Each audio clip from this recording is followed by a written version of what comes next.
Yo guys, welcome back to the channel. It's Site 115. Today we're gonna be doing another challenge where I'm going to be doing a route which I wanted to do, which is Miami to Key West. Now, for those who do not know what Key West is, it is a small island part of America and actually belongs to Florida. It's a very short runway, like I think around like 5,000 feet. So it's going to be very challenging to do. So I've already made a flight plan, and now we're gonna load up MSFS and do the flight right now. So here we are on the Phoenix A320-200, the IAE version, which is version of the engines. Personally, I love the sound of the IAE. Some people do not. Some people like the CFM, but personally, I love the IE. So right now, I'm just gonna start the plane here in the upper panel. Turn on the batteries, fuel tanks, and now we are gonna what do you call it? After the fuel tanks, we're gonna turn on the navs. Now I'm gonna turn on the APU, also the seatbelt signs, the no smoking signs, and the beacon, the strobe, and the nav logo lights. And now we can start in the APU. Now if you go outside, I'll show you really quickly. The APU is gonna start and how it looks when it starts. So now you're gonna see the APU.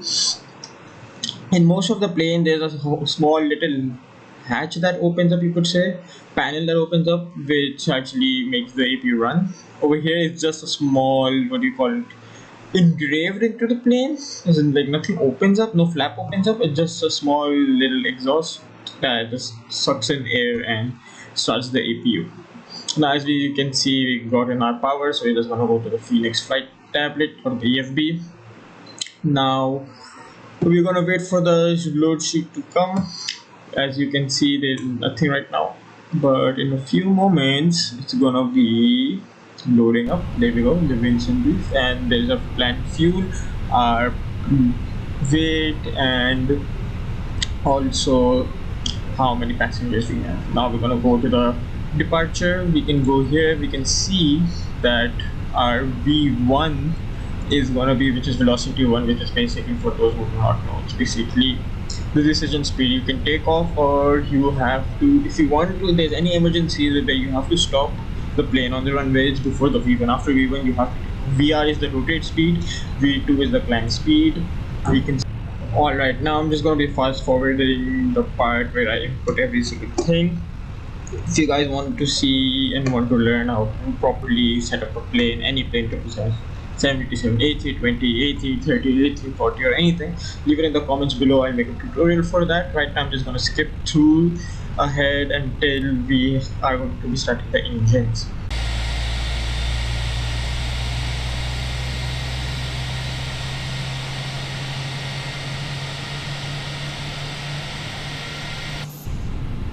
Alright, the engine have started. Now to save time, I'm just going to fast forward till we go to our runway.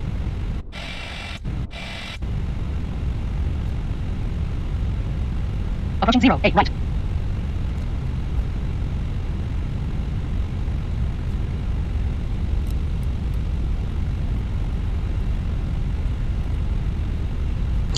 Alright, now we are approaching our runway, 08 right for takeoff.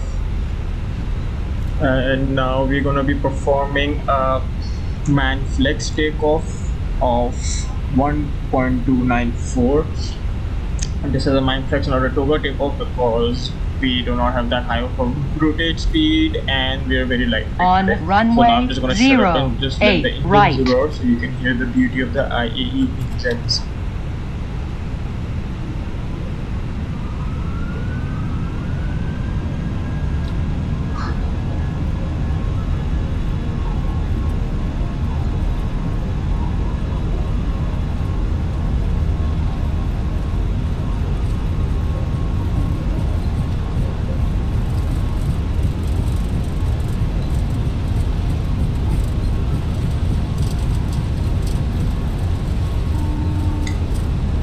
Alright, we're approaching our V1 speed.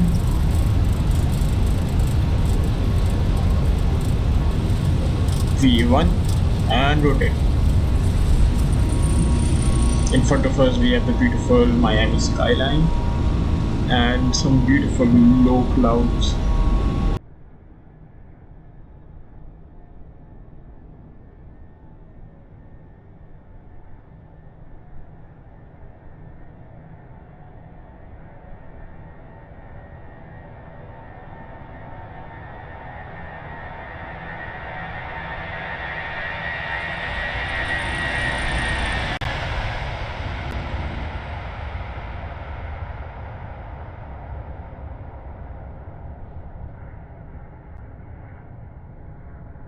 Now I'm just gonna keep fast forwarding this until we reach our top of descent, because this is a very short flight of around 30 minutes, so I'm just gonna let you guys see the beauty of MSFS 2020.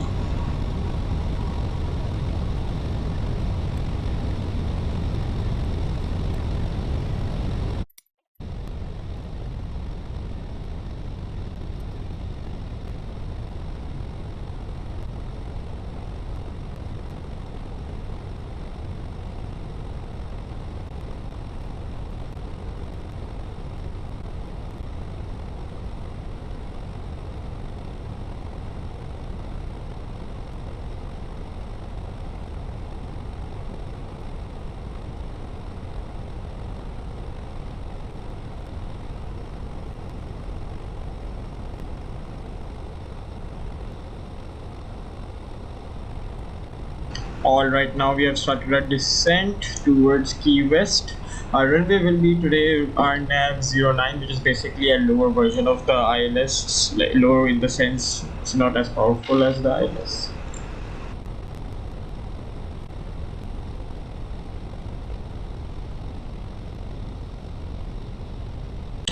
Alright, as we are closing in on our approach airport, we are going to quickly take off the speed brake as we have to slow down, as we are a little too fast for our descent. So we're just going to do that. As you can see, the lateral for the RNAV, like I said, it's a weaker version of ILS. It's less precise, but it's going to do the job for us, and there is going to be a better visibility today, I hope, because as far as I've checked the meter, there should be cloudiness on our approach towards runway 09, but let's check what happens.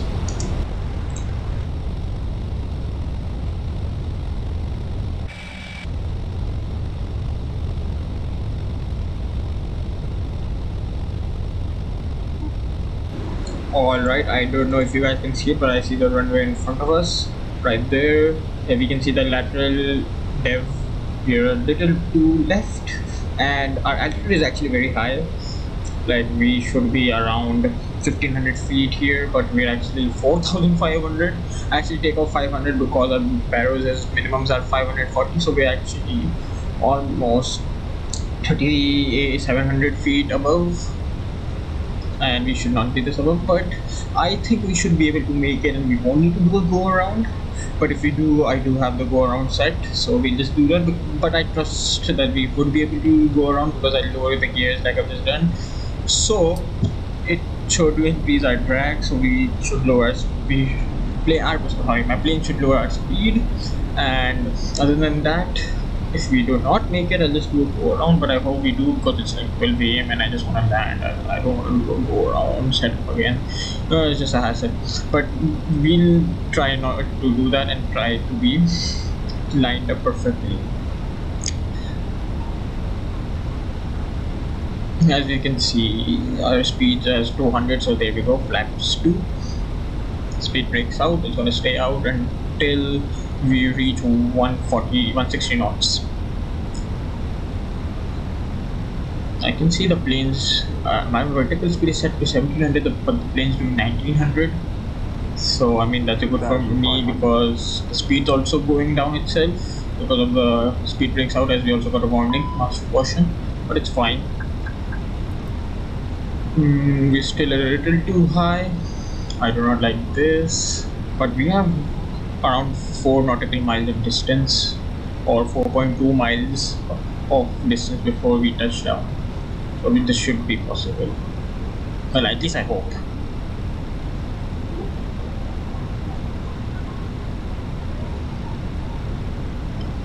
Alright, it's starting to lag. I do not like that. Lagging on approach is the worst thing that possibly happen right now. But we'll see what happens. Alright, there we go. A little too high again, but the sync rate is also activated. I do not like this. Too high. Speed is a little too high, but there we go. We take manual control. And direct FPS is also cooking. 09. 17. Alright, 1,500 meters available. Alright, speed brakes. Caution, Oops, I forgot to short extend them. runway. I need to extend them. This Short is not going good, but like I runway. said, we'll be easily able to land. I knew we could do this. Reaching the speed. Perfectly lined up. This is the last one to save, like literally. I swear, if we were a little more late, we would have to do a go around. But there we go. Come on, butter. Okay, that was not butter, but at least we made it. We made it before the touchdown zone, so that works. Alright, manual braking.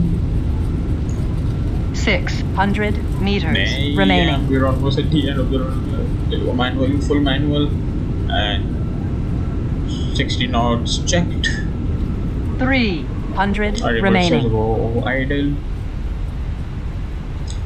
Keep this idle until we go around 30 knots.